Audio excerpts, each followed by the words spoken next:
आमदार पाहिजे. मग शतीशदादा या बुलढाण्याचा आमदार का नको? कुणाला वाटतं की शतीशदादा आमदार झाले पाहिजे? फक्त हात वरती करून चालणार नाही. अगर चंद्रशेखर भाई सारखा खासदार त्या ठिकाणी आहेत तर या रस्त्यावरती वस्त्यांमध्ये जाऊन लोकांना समजून सांगावं लागेल की शतीशदादाच का.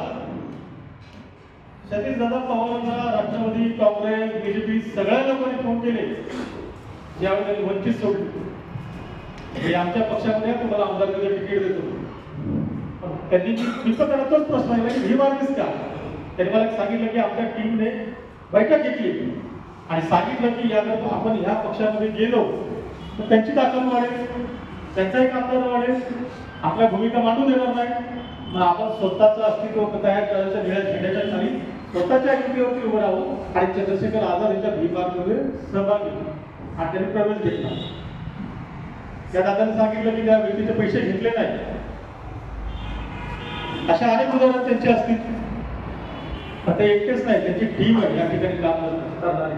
कधी एकट्या व्यक्ती पुढे जाऊ शकत नाही, त्याची ती टीम असते. त्या टीमनेही ठरवलंय एकच दादा शतीशदादा. त्याच्यामध्ये तुम्हाला लोकांना सर्वांना स्टाईल मारणं, गमच्या टाकणं या सगळ्या गोष्टी इथं चालणार नाही. ही मागणी तुम्हाला पूर्ण स्वातंत्र्य देते. तुम्हाला कधीच आम्ही विचारणार नाही की तुमच्या जिल्ह्यात काय चाललंय. फक्त आम्ही पाहत असतो. कारण इथं येण्याच्या अगोदर आम्ही शतीशदादाची त्यांना माहिती घेतली व्यक्ती कसा आहे. करावं लागतं. शतीशजी माहिती घ्यावी लागते. तशी तुम्ही माहिती घेतली की भीमार्ग का जायचंय तर आम्हाला माहिती घ्यावी लागते की बाबा आम्ही खरंच योग्य व्यक्ती दिलाय का. त्याच्यानंतर खरंच कळालं की खरंच एक कोविड आपल्याला मिळालं. आपल्याला त्या कोविड सतत संपवायचं असेल तर तुम्हाला पण हिऱ्यासारखं व्हावं लागेल. तुम्हाला हिरा बनावं लागेल. चंद्रशेखर आझादलाही सांगावं लागेल की खरंच महाराष्ट्रामध्ये एकमेव कोविड सापडलाय तर बुलढाण्यामध्ये आहे.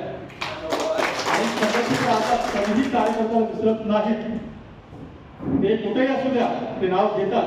ते गुजरातमध्ये जाऊ द्या, मध्य प्रदेशमध्ये जाऊ द्या, तर जिथे जिथे जाईल माझा विषय ते काढतात. आमच्या महाराष्ट्राचा विषय काढतात. कारण ही मागणी संपली होती. ज्यावेळी त्यांना 16 महिने शेतमध्ये टाकलं होतं त्यावेळी सहारनपूरच्या एका जिल्ह्यामध्ये, पंजाबच्या एका जिल्ह्यात ही मागणी होती आणि भारतामध्ये ही मागणी कुठेच नव्हती. चंद्रशेखर आझादला आम्ही भेटलो नव्हतो. एक चळवळीचा चांगला कार्यकर्ता कुठेतरी काम करतोय, ते आज जेलमध्ये आहे. आम्हाला मुंबईचे जे काही वरिष्ठ ज्यांनी खूप योगदान दिलेले आहे अशा लोकांनी आम्हाला सांगितलं की अशोक त्या व्यक्तीला जेलमध्ये मारून टाकते, काहीतरी करा, मुंबईत सगळं सुरू करा. आणि मग मी मुंबईमध्ये महाराष्ट्राने सोशल मीडियावर मेसेज दिला की चंद्रशेखर आझाद यांना जिवंत वाचवायचं असेल तर चैत्यभूमीवर या आणि 18 जून 2017ला भीमार्गी काम करण्यासाठी नाही तर वाचवण्यासाठी बाजू जिल्ह्यातले लोक म्हणजे 400 अधिक लोक बाहेरून चैत्यभूमीवर दाखल झाले.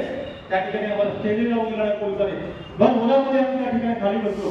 मुंबईतले वेगळी लोक होती. त्या ठिकाणी भीमार्गीचा एक व्यक्ती आला होता. त्यांनी सांगितले आम्हाला आजच बाहेर पाठवले, तुम्हाला महाराष्ट्राचा अध्यक्ष बनायचे. आम्हाला कल्पना नव्हती की मला अध्यक्षपद देणार आहे. आणि अध्यक्षपद आणि महाराष्ट्र मुंबई काय एवढं माहिती नव्हतं. शेवटी ते आम्ही स्वीकारलं. नोकरी सोडावी लागली. तिथं 45,000ची नोकरी होती ती सोडावी लागली. घरच्याचा निर्णय घेतला आणि 6 महिने महाराष्ट्रामध्ये सुटलो. आणि खऱ्या अर्थाने भीमार्गी चांगली भारतात सुरुवात झाली आणि देशातून मला कळायला लागले की आम्हाला भीमार्गात काम करायचंय. तर त्यांना विचारून त्याच्या राज्याचे आम्ही संपर्क करून दिला.